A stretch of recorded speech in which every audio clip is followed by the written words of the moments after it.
रुको जरा, सबर करो।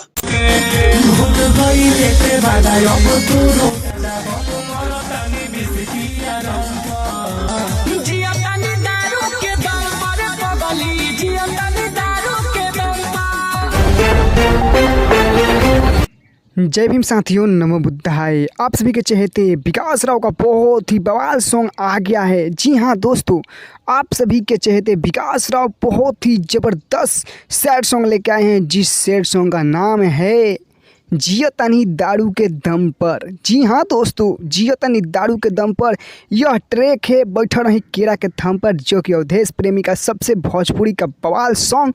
उसी सॉन्ग पे लेके आए हैं आप सभी के चहेते विकास राव सैड सॉन्ग अपने अंदाज में। तो विकास राव को चाहने वाले इस गाने को ज़रूर सुने।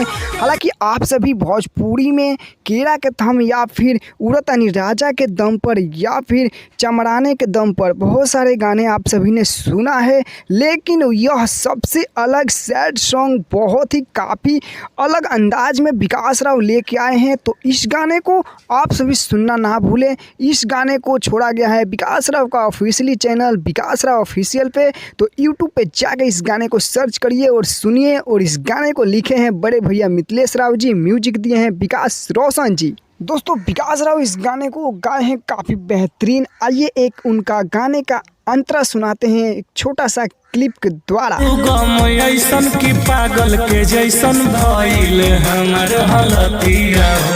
तो दोस्तों आप सभी ने सुना विकास राव का काफ़ी बेहतरीन अंतरा। यह बहुत ही ज़बरदस्त सॉन्ग जियो तनी दारू के दम पर।